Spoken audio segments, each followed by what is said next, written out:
Hello everyone, welcome to Annapurna hours classes. मैं अंजलि। आज की हमारी वीडियो एनसीईआरटी क्लास 10th की मैथ्स एक्सरसाइज 3.5 का क्वेश्चन नंबर 4। इस क्वेश्चन नंबर 4 में हम लास्ट क्वेश्चन को सॉल्व करने वाले हैं आज। तो क्वेश्चन बोर्ड पे हम देख रहे हैं क्या कह रहा है। एक आयत का क्षेत्रफल, हमारे पास एक आयत दिया हुआ है। एक चीज ध्यान दें, आयत में दो चीजें होती है, एक लंबाई होती है और एक चौड़ाई होती है, जिसको हम आयत की बीमाएं कहते हैं। जैसे क्वेश्चन में लास्ट में आपसे पूछा है ना बीमाएं, तो इस बीमाएं का मतलब होता है एक लंबाई और एक चौड़ाई। अब क्वेश्चन शुरू करते हैं। कह रहा है एक आयत का क्षेत्रफल 9 वर्ग इकाई कम हो जाता है। क्षेत्रफल पहले जो था उससे 9 वर्ग इकाई कम हो जा रहा है। कब कम हो रहा है? यदि इसकी लंबाई 5 इकाई कम कर दी जाती है, यानी पहले जो लंबाई थी उसमें हम 5 कम कर देते हैं, और चौड़ाई 3 इकाई बढ़ा दी जाती है। चौड़ाई जितनी भी थी उसमें +3 कर देते हैं, यानी 3 हम बढ़ा दे रहे हैं। फिर से इसमें दूसरे पार्ट में क्या कह रहा है, यदि हम लंबाई को 3 इकाई और चौड़ाई को 2 इकाई बढ़ा दें, यानी कि इसमें दोनों को बढ़ा रहा है, लंबाई को भी बढ़ा रहा है और चौड़ाई को भी बढ़ा रहा है, तो क्षेत्रफल 67 वर्ग इकाई बढ़ जाता है। यानी पहले जो क्षेत्रफल था उसमें +67, बढ़ना मतलब प्लस 67 हो जाता है।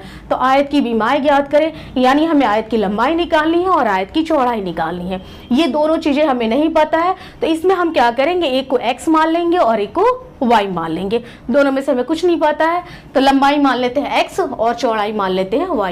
एक चीज और देखेंगे, यहाँ यूनिट हमें नहीं दिया हुआ है, मीटर या सेंटीमीटर नहीं दिया हुआ है, उसके बदले लिखा है इकाई। तो जब हम मानेंगे ना तो इकाई में ही मानेंगे, मीटर या सेंटीमीटर में नहीं मानेंगे। लिखेंगे माना आयत की लंबाई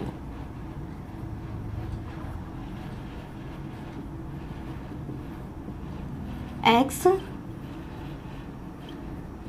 इकाई और चौड़ाई मान लेते हैं y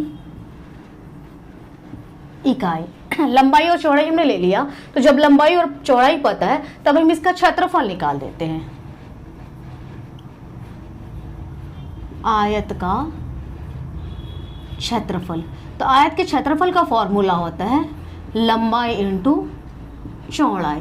तो लंबाई और चौड़ाई में हमें गुणा करना है, तो x में y से गुणा कर देते हैं, तो ये हो जाता है xy वर्ग इकाई। ये वर्ग इकाई कहाँ से आता है, तो इकाई और इकाई में जब हम मल्टीप्लाई करेंगे ना, तो ये इकाई और इकाई में मल्टीप्लाई करेंगे तो ये हो जाता है वर्ग इकाई। अब प्रश्न से आते हैं। आयत का क्षेत्रफल 9 वर्ग इकाई कम हो जाते हैं यदि इसकी लंबाई 5 इकाई कम कर दी जाती है। तो नई लंबाई कितनी हो जाती है? 5 इकाई कम हो गई, पहले जितनी थी उसमें 5 कम हो जाती है, और चौड़ाई 3 इकाई बढ़ा दी जाती है। नई चौड़ाई कितनी हो जाती है? 3 बढ़ा रहे हैं, पहले y था तो इसमें 3 बढ़ा देंगे। यूनिट में हम इकाई लिखेंगे, ये भी इकाई है। तब नया क्षेत्रफल, नए आयत का क्षेत्रफल, नए आयत का क्षेत्रफल, ये हो जाता है नई लंबाई इंटू नई चौड़ाई। नई लंबाई है x - 5 और नई चौड़ाई है y + 3। गुणा करेंगे, अलजेब्रा का सिंपल सा गुणा वाला मेथड हम यूज करेंगे, x से दोनों में और -5 से दोनों में। x into y + 3 -5 into y + 3। x में y से मल्टीप्लाई करेंगे, xy +3 में x से गुणा करेंगे 3x, -5 में y से मल्टीप्लाई करेंगे 5y, प्लस माइनस -5 में 3 से गुणा करेंगे 15। ये इतना ही हो जाता है। अब आते हैं प्रश्न से। फिर प्रश्न से अब क्या करें, आयत का क्षेत्रफल, ये नया क्षेत्रफल है और पुराना क्षेत्रफल ये था, तो आयत का क्षेत्रफल 9 वर्ग इकाई कम हो जाता है। ये क्षेत्रफल कम है और ये क्षेत्रफल ज्यादा है। आयत का क्षेत्रफल माइनस नए आयत का क्षेत्रफल,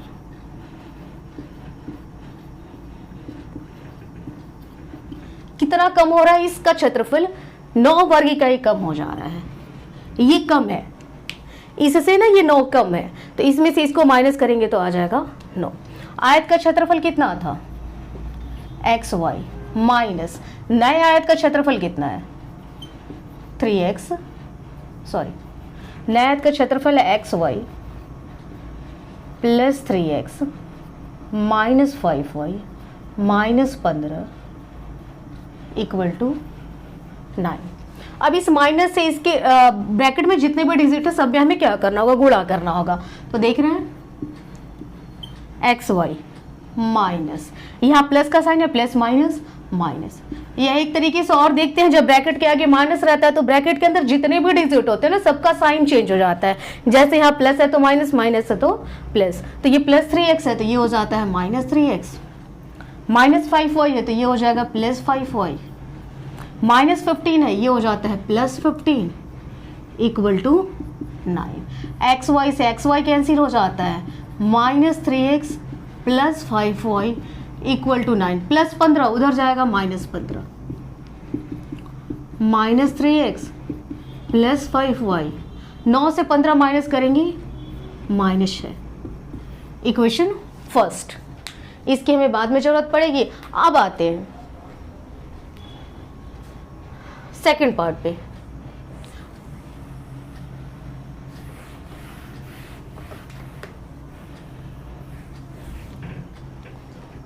फिर कहने का मतलब हुआ हम क्वेश्चन के दूसरे पार्ट में आ रहे हैं। अब क्या करें, लंबाई को 3 इकाई और चौड़ाई को 2 इकाई बढ़ा दे, दोनों को बढ़ा ही रहे हैं।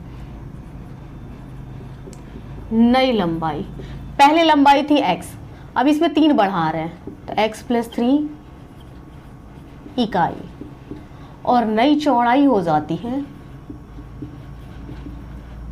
y, चौड़ाई 2 इकाई बढ़ा रहे हैं तो ये हो जाता है y प्लस 2 इकाई। हमें सिर्फ इस समीकरण की जरूरत पड़ेगी, इसे इरेज कर देते हैं। नए आयत का क्षेत्रफल, नए आयत का क्षेत्रफल ये हो जाता है नई लंबाई इंटू नई चौड़ाई।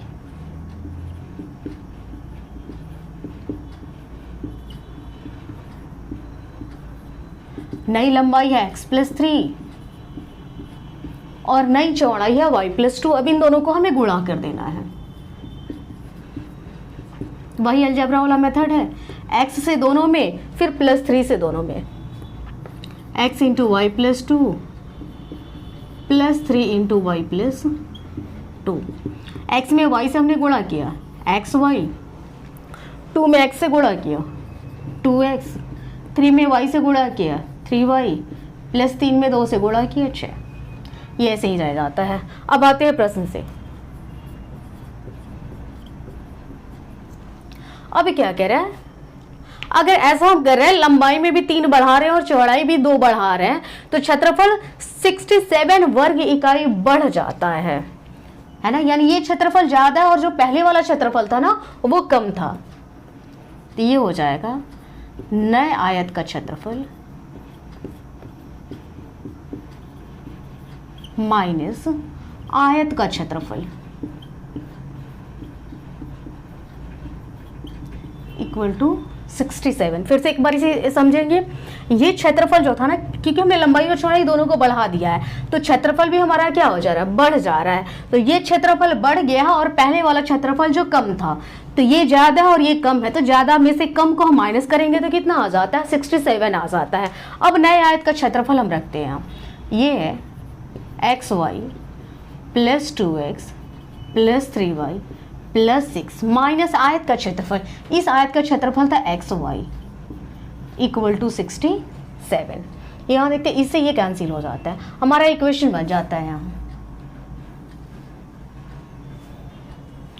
इसे मैं ऊपर लिख देते हैं। यहाँ इक्वेशन फर्स्ट है minus 3x plus 5y equal to minus 6। ये इक्वेशन फर्स्ट, इसकी हमें जरूरत पड़ेगी फिर सॉल्व करने में। अब देखते हैं ये क्या हो जाता है, 2x plus 3y equal two plus 6 उधर जाएगा, तो ये जब बराबर के उधर जाएगा ना तो माइनस में हो जाएगा, तो ये हो जाता है 67 माइनस 6। अब हमारा एक्स वाई वाला एक और हो गया और बिना एक्स वाई वाला एक और हो गया। 2x plus 3y equal to 61। Equation second हमने इसमें माइनस कर लिया। अब हमारे पास दो इक्वेशन हो गया, इक्वेशन फर्स्ट और इक्वेशन सेकंड। अब हमारी मर्जी से जिस भी विधि से मन करे उसे हल कर सकते हैं। हम यहाँ विलोपन विधि से हल कर रहे हैं, सबसे आसान विधि वही होती है। दो समीकरण हो गए, दो समीकरण को जब हम विलोपन से सॉल्व करेंगे तो x और y के मान हमें मालूम चल जाएंगे।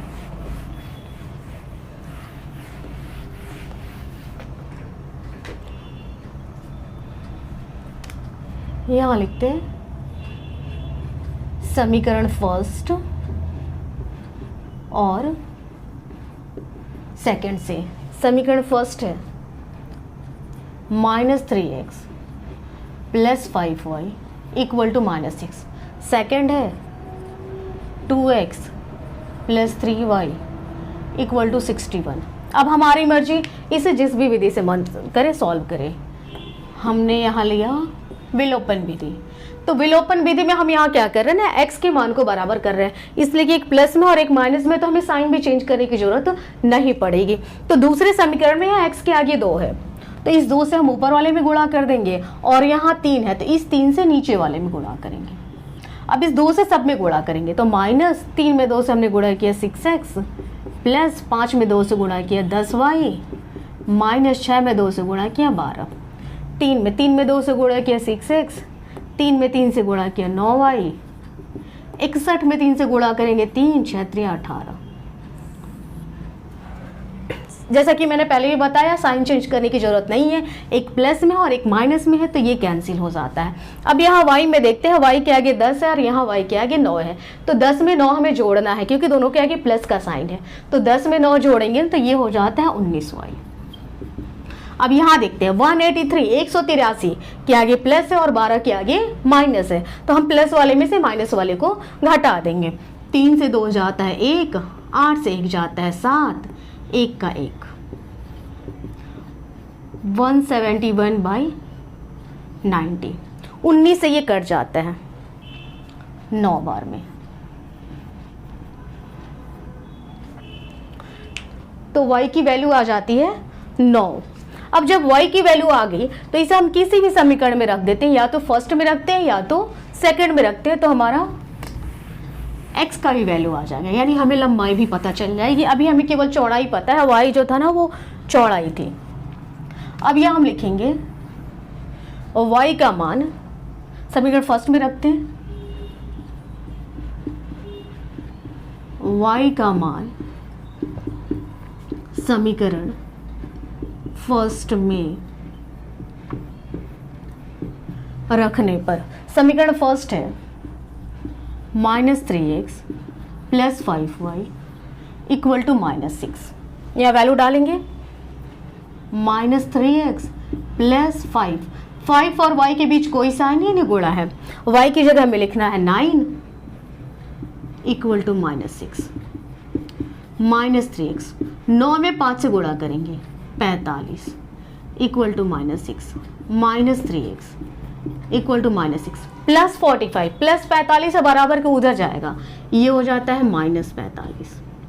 हमें x का मान निकालना है, x को छोड़ते हैं, -3 और x के बीच गुणा का साइन है, तो ये -3 गुणा में इधर आता है तो भाग में होता है। बहुत बच्चे गलती करते हैं ना, -3 को उधर लेके जाएंगे तो वो +3 कर देते हैं, ऐसा नहीं, इन दोनों के बीच के साइन को हम देखते हैं, तो गुणा में है तो इधर आएगा तो भाग में होगा। यहाँ दोनों के आगे माइनस है, तो दोनों के आगे माइनस है तो माइनस का साइन देके दोनों को जोड़ देते हैं, तो ये हो जाता है 6 5 11, 4 1 5, माइनस से माइनस कट जाता है, 3 से कटेगा 17 बार में, तो x इक्वल टू हो जाता है 17। अब हमें यहीं तक नहीं छोड़ना है, हमसे पूछ रहा है आयत की विमाएं ज्ञात करें, यानी लंबाई और चौड़ाई हमें दोनों निकालना है। तो एक लिख देंगे आयत की लंबाई, इसे हमने x लिया था तो x हो जाता है 17, यूनिट तो हमें दिया नहीं है तो हम यहाँ यूनिट के बदले इकाई लिख देंगे। और चौड़ाई हमें दिया था y, तो y की वैल्यू हो जाती है 9, तो ये हो जाता है 9 इकाई। तो यह हमारा क्वेश्चन नंबर 4 कंप्लीट हो जाता है। नेक्स्ट वीडियो में आगे के क्वेश्चंस, आगे की एक्सरसाइज सॉल्व करेंगे। आज का सेशन अच्छा लगा तो लाइक, सब्सक्राइब, शेयर कर दें। Thank you.